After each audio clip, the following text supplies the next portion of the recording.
Certo, vamos mergulhar direto nisso. Bem-vindos a mais uma análise. Hoje a gente vai explorar um tema absolutamente épico: o choque entre aquela ambição imperial que não tem limites e o preço devastador do poder absoluto. Tudo isso está detalhado no Sabhaparva, que é o famoso segundo livro do Mahabharata. É uma história complexa, sabe? Tem glória, tem um planejamento estratégico impecável e, no fim das contas, uma ruína que ninguém consegue calcular. Para a gente entender logo de cara o tamanho da encrenca geopolítica dessa história, basta ouvir esse aviso assustador que o Krishna dá sobre o implacável rei Jarasandha. Ele diz que 86 reis já foram capturados. E adivinha? Faltam só 14 para ele executar um sacrifício simplesmente terrível. Ou seja, a urgência aqui não é só uma manobra política de bastidores, de jeito nenhum. É uma questão literal de sobrevivência. É sobre manter a ordem cósmica contra um inimigo que não tem a menor piedade. Mas afinal, como foi que tudo isso começou? Tudo gira em torno de um palácio incomparável, o símbolo máximo de supremacia. E a história começa com um sentimento gigante de gratidão. O herói Arjunan salva um arquiteto sobrenatural, o Mayadhanava, de um incêndio mortal. Aí, para retribuir por ter a vida salva, o Maya oferece o seu talento raríssimo para construir um palácio, um sabá, que o mundo nunca tinha visto igual.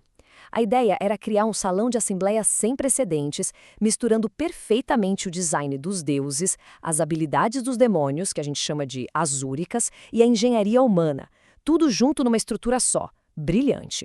E olha, a grandiosidade arquitetônica do lugar é de cair o queixo. Mas o que é realmente fascinante nessa ilusão toda é o propósito sutil por trás do projeto do Maia. Além daquela área construída absurda, das colunas feitas de ouro maciço e dos bosques perfumados artificiais, tinha um tanque de água enganoso. As escadas de cristal desse tanque eram tão absurdamente transparentes que os reis rivais achavam que era terra firme. E o que acontecia? Eles caíam direto na água no meio da corte. É genial e cruel ao mesmo tempo. É um palácio feito não só para o conforto de um rei, mas para deslumbrar e, de um jeito bem astuto, humilhar e desestabilizar qualquer visitante que chegasse se achando demais. Bom, depois dessa obra-prima arquitetônica, a gente entra num ponto fundamental: as lições de governança. Porque, convenhamos, um palácio maravilhoso exige um governante que seja igualmente extraordinário e capacitado, né? É aí que entra o sábio Narada. Ele não apareceu lá só para admirar a arquitetura nova, não. Ele foi lá para auditar o rei Yudhishthira. Essa pergunta super rigorosa que ele faz é só um exemplo.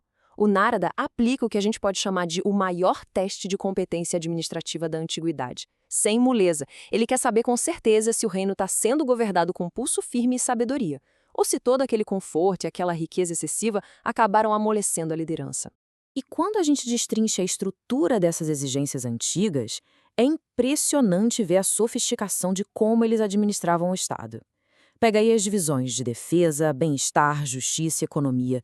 É muito claro quão surpreendentemente modernas e pragmáticas essas regras são. Dar empréstimos com juros justos para os agricultores garantirem a safra, exigir auditorias financeiras todos os dias, logo de manhã, manter as fortificações cheias de água, armas e engenheiros. Gente, esses são os pilares práticos e universais para manter qualquer império de pé. É uma lição de gestão que se aplica perfeitamente hoje, seja construindo uma nação moderna ou liderando uma baita multinacional.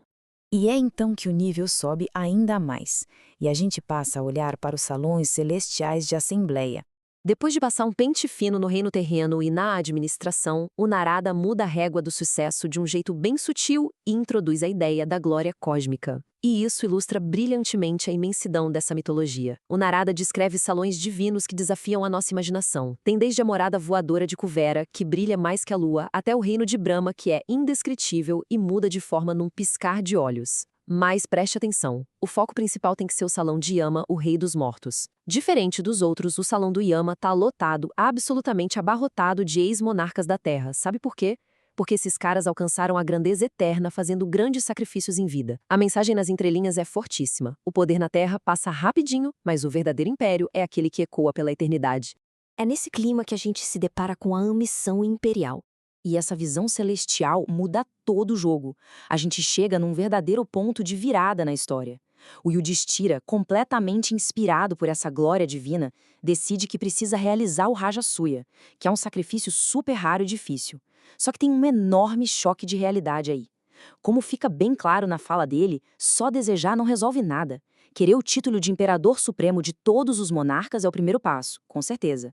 Mas ter o domínio geopolítico incontestável e a força global para bancar essa ambição, aí a história é outra, muito mais intimidadora. É aquela mesma diferença que a gente vê hoje entre ter uma visão de liderança gigante na cabeça e ter de fato a influência para executar isso no mundo real. Mas o que estava no caminho dele? Exatamente, a gigantesca ameaça de Jarasandha.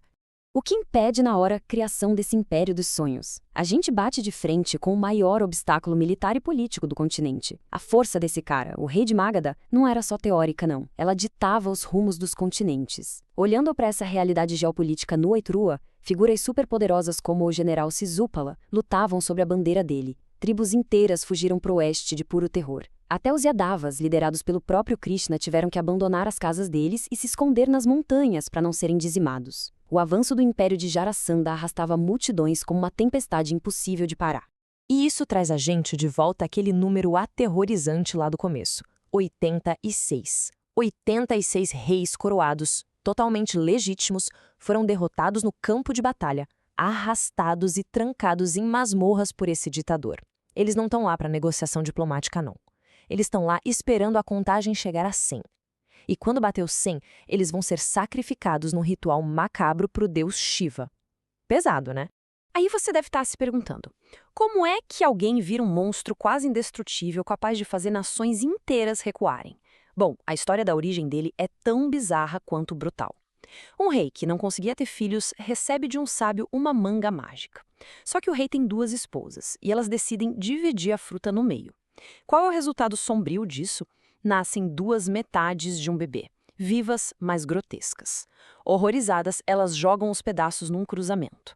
Até que uma demônia chamada Jara encontra essas metades abandonadas e simplesmente junta as 2. Na mesma hora, o bebê se regenera numa criança com um vigor absurdo e totalmente invulnerável. Ele ganha um nome que espalha terror para todo lado: Jarasandha. Literalmente, aquele unido por Jara. E com esse inimigo quase imbatível pela frente, a gente entra na fase da estratégia e das sombras. Lidar com um império gigantesco e com um rei que teve o próprio corpo forjado por magia exige muito mais do que força. E a solução sai da mente genial e afiada do Krishna. Ele deixa bem claro: atacar de frente com exércitos é pedir para ser aniquilado. A força bruta ia se espatifar igual água batendo em pedra. O plano precisava ser puramente estratégico e inteligente. Exigia evitar o combate aberto, esconder as reais intenções e dar um ataque cirúrgico direto no coração do problema. É uma verdadeira aula de como a estratégia pragmática e o cálculo de riscos devem sempre prevalecer sobre a agressão impulsiva. Mas, infelizmente, tudo isso nos leva aos presságios obscuros e à ruína que estava por vir. Porque vencer todas essas barreiras tem um custo incrivelmente trágico. A gente entra agora no ato final dessa narrativa. O clima de vitória desaparece e dá lugar a um peso enorme no ar. Derrubar o Jarasandha abriu uma porta muito mais sombria e sangrenta. Então o ponto crucial aqui é o contraste perturbador entre a expectativa idealizada e o que realmente acontece quando se busca o poder absoluto. A intenção original ao derrubar o rei de Magadha era conseguir a supremacia e garantir a paz duradoura. Mas a realidade violenta que isso desencadeou foi catastrófica. Aquele mesmo palácio espetacular de ilusões de ótica virou palco de uma humilhação brutal, quebrando códigos de honra, inflamando o ódio de aliados e rivais e preparando o terreno exato para a destruição total da raça barata. Gente, era como se a própria estrutura do universo rejeitasse toda a falta de moralidade gerada por essa ambição desmedida. Os relatos descrevem sinais de arrepiar. Meteoros em chamas caindo do céu em épocas que não faziam o menor sentido. Uma ventania com força suficiente para desfazer o próprio mundo. E até nos santuários, que deviam ser lugares de paz absoluta, de repente começaram a ecoar gritos aterrorizantes de chacais de asmos. O horror não ficava só entre as pessoas. A tensão era tão densa que dava quase para tocar. E tudo isso nos leva à reflexão mais profunda de toda essa jornada colossal. Quando a gente coloca lado a lado o brilho daquelas escadarias de cristal e os rios de sangue que vieram logo depois, fica uma pergunta martelando na cabeça. Será que a glória imortal de construir o maior império do mundo valeu a aniquilação literal e espiritual de toda uma geração de reis e guerreiros? Fica aqui essa provocação. O que esse passado épico está tentando nos ensinar sobre o preço impagável da ambição cega, ainda mais no mundo de hoje? seja na política, nos negócios ou na liderança global. O que vocês acham?